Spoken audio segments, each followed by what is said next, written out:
गपोरी मैना ही सबसे पहले ये समाचार लाई थी।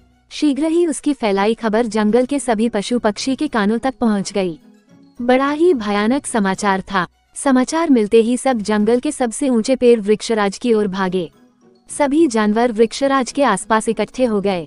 लकड़हारों ने आसपास के सारे पेड़ काट डाले थे, इसलिए वहां उनके खड़े होने के लिए काफी जगह थी। सबसे अंत में पहुंचने वाला जानवर था शेर, और उसका मिजाज बहुत ही खराब हो रहा था। वो जोर से गरजा, तुम लोगों ने हल्ला गुल्ला मचाकर मेरी दोपहर की नींद ही खराब कर दी। ऐसी क्या बात हो गई है जो इतना शोर मचा रहे हो? वृक्षराज की एक डाल पर जंगली कबूतरी बैठी रो रही थी। मेरे बच्चों का और मेरा क्या होगा? हमारा घोंसला तो नष्ट हो जाएगा। दो बड़ी बड़ी आंखें पेड़ के कोटमे से चमक रही थीं।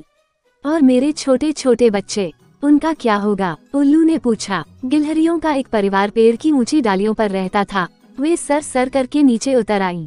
अपने उस पर को जिसे छोड़कर उन्हें जाना पड़ेगा, वे बहुत दुख भरी दृष्टि से देखने लगीं।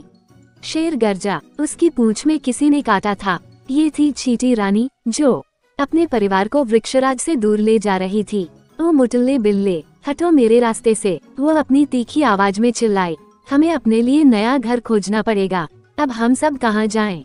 जंगल में तो बहुत ही कम पेड़ बचे हैं। शेर हक्का बक्का खड़ा था। वृक्षराज तो हरा भरा गर्व से अपना सिर ऊंचा किए खड़ा था। फिर क्यों सब लोग अपने अपने घर के छिन जाने की बात कर रहे थे? लकड़हारा कल्लू वृक्षराज को काटने की योजना बना रहा है। मैंने उसे गांव में इस बारे में बातें करते सुना है। मैना ने शोर मचाया। हाँ, बंदरों के सरदार ने भी सिर हिलाया। मैंने उसे अपनी सबसे बड़ी कुल्हाड़ी की धार तेज करते देखा है। डर के मारे सभी जानवर सिहर उठे और आतंक के कारण वृक्षराज की शाखाओं में भी जैसे कपकपी सी हुई। लेकिन यह आदमी वृक्षराज को क्यों काटना चाहता है?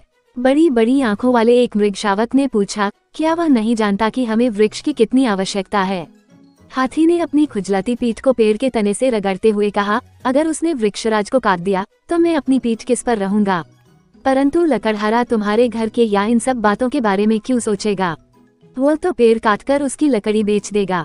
बंदरों का सरदार बोला। कबूतरी का रोना और भी तेज हो गया। अपना घर बचाने के लिए हमें कुछ न कुछ तो करना ही पड़ेगा। मैं उसे डस लूंगा। सांप ने अपनी सेवा प्रस्तुत की। नहीं, बुद्धिमान बंदर सरदार ने सिर हिलाया। अगर तुमने कल्लू को डस लिया तो सारे गांव वाले यहाँ आ जाएंगे। फिर तो और अधिक मुसीबत हो जाएगी।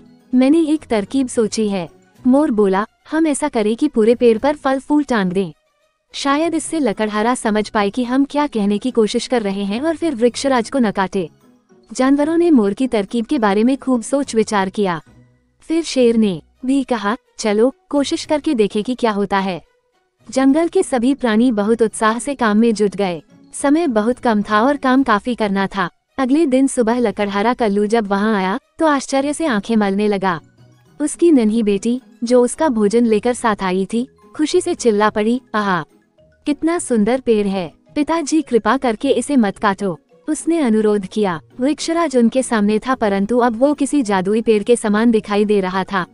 ऊपर से नीचे तक उस पर भांति भांति के रसीले फल और खुशबूदार फूल टंगे थे। सभी चिड़ियों के चमकते रंगों वाले पंख डालियों पर पत्तियों की तरह झूल रहे थे। मधुमक्खियों ने सारी रात काम करके छल्ले बना दिए थे, जिनमें से सुनहरा शहद टपक रहा था। चिड़ियों से पेड़ की शाखाएं भर गई थीं। सभी छोटे बड़े जानवर पेड़ की छाया में शांति से एक साथ बैठे हुए थे। सभी कल्लू को और आशा भरी दृष्टि से देख रहे थे। क्या वह समझ पाएगा कि ये लोग उसे क्या बताना चाहते हैं? कल्लू ने अपनी कुल्हाड़ी नीचे रख दी और मुस्कुराकर अपनी बेटी से कहने लगा, मैं समझ रहा हूँ कि ये जानवर क्या कहना चाहते हैं।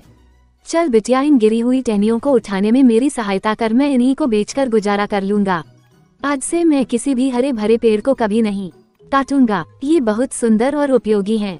उसकी बातें सुनकर जंगल के सभी प्राणी खुशी से झूम उठे। एक साथ मिलजुल कर काम करके उन लोगों ने अपने घर और वृक्षराज को बचा लिया था।